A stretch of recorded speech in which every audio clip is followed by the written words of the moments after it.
Ya, Assalamualaikum, salam sejahtera, salam satu Malaysia. Terima kasih Syam Saleh di Angka Syukuri. Saudara, untuk makluman, saya pada hari ini bersama saya langsung daripada Hotel Sarjana Subang, di mana lokasi ini merupakan tempat di mana mesyuarat Menteri-Menteri Pertahanan ASEAN mengambil tempat. Dan untuk makluman juga, mesyuarat ADMM ini telah pun bermula semalam dan insyaAllah akan berakhir pada 5 November ini. Dan pastinya pelbagai perkara khusus mengenai keselamatan dibincang dan diperhalusi semasa persidangan yang tidak kurang penting ini berlangsung. Dan untuk mendapat gambaran lebih lanjut mengenai persidangan ini, bersama saya pada ketika ini ialah Datuk Seri Abdul Rahim Muhammad Razi, iaitu Ketua Sosial Kementerian Pertahanan. Ini bersama kami di RTM sebelum ni. Saya. Jadi, Datuk Seri, terima kasih kerana sudi bersama RTM ya, Datuk Seri. Terima kasih, sama. Datuk Seri, mungkin boleh mulakan dengan boleh Datuk Seri ceritakan mengenai latar belakang mesyuarat Menteri-Menteri Pertahanan ASEAN ini dan juga apa objektif penemukannya. Terima kasih. Mesyuarat Menteri-Menteri Pertahanan ASEAN atau lebih dikenali sebagai ASEAN Defence Ministers Meeting adalah satu mesyuarat yang mana sebenarnya telah mula diadakan secara diulang kalinya pada tahun 2006.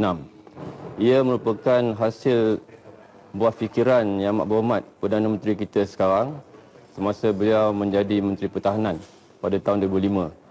Jadi ini adalah suatu institusi yang mana telah menyedari bahawa negara-negara ASEAN perlu ada suatu badan yang boleh melakar perjuangan dalam bidang pertahanan dan juga selamatan serantau.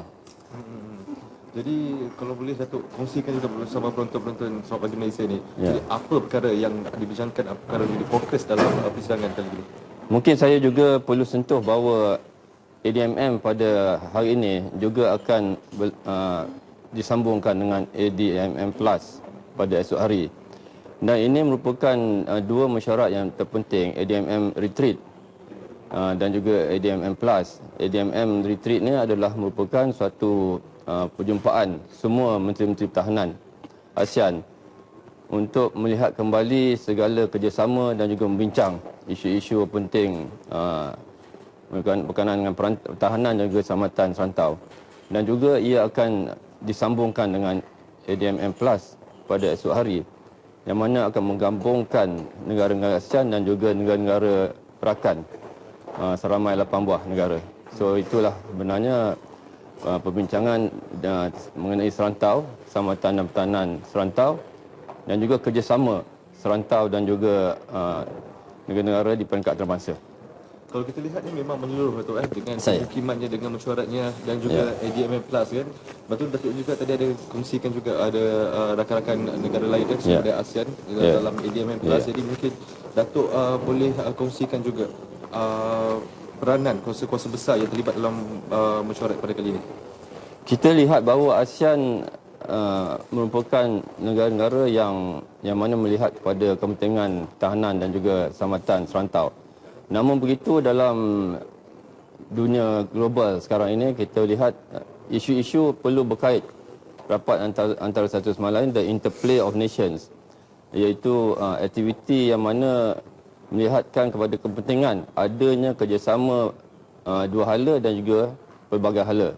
Maka negara-negara macam China dan juga Amerika Syarikat merupakan negara-negara kuasa besar yang mana boleh membawa kepada suatu nilai tambah sekiranya kita dapat bekerjasama dan juga melihat rantau ini sebagai satu rantau yang bebas, berkecuali dan juga terbuka kepada kerjasama seperti peringkat global.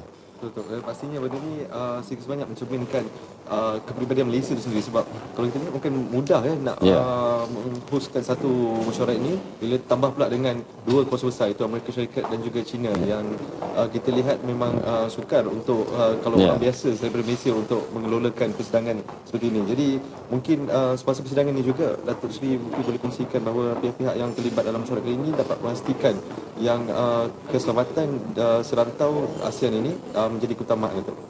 Ini sesuatu yang memang kita berbincang dah lama. Kerana kita lihat bahawasanya rantau ini tidak boleh bebas daripada pengaruh luar. Pengaruh negara besar, pengaruh negara-negara yang memang ada kepentingan di rantau ini. Maka apa yang dibincang tu adalah perkara-perkara yang menjadi keutamaan bersama. Khususnya yang melibatkan isu-isu kepentingan kerjasama untuk bantuan bencana, contohnya kerjasama dari segi peacekeeping force, kerjasama dari segi lihat kepada bagaimana untuk kita mengamankan dan juga menstabilkan rantau ini, kerjasama dari segi penggunaan saluran lautan melalui Laut Cina Selatan dan juga Selat Melaka. So ini adalah perkara yang memang penting dan kita lihat bahawa ia telah memberi suatu manfaat kepentingan kepada the global community as a whole. Jadi harapan Datuk Seri bagi ADMM kali ini memenangkan Malaysia selaku ASEAN dan juga pengurusi ADMM selama setahun. Saya menaruh harapan bahawa ADMM ni akan terus menjadi peneraju utama dari segi perbincangan pertahanan dan keselamatan serantau. Saya menaruh harapan bahawa ADMM dan juga kerjasamanya dengan negara PLAS sebanyak 8 buah negara tersebut dapat untuk melihat kepada kepentingan masa depan rakyat dan juga kestabilan dunia ini. Maka kita perlu terus untuk pastikan bahawa kita ada asas yang mana kita telah bina sama ini supaya terus mekar, supaya kita terus dapat dijadikan suatu rantau yang aman, yang progresif, yang berjaya dalam ekonomi dan juga keselamatan serantau dan dunia. Ya, baik. Terima kasih banyak Datuk Seri. Itulah dia Datuk Seri Ibrahim Razi, iaitu KSU Kementerian Pertahanan. Pastinya harapan sama dikongsikan oleh seluruh rakyat negara anggota ASEAN dan juga negara-negara yang terlibat dalam ADMM Plus ini, iaitu 8 negara yang dilakukan dialog pada ASEAN ini. Dan saya kira itu sahaja perkembangan yang dapat saya kongsikan dari Hotel Sarjana Subang ini. Kita kembali bersama rakan saya di Angkasa Puri, Hisham Saleh. Silakan Hisham.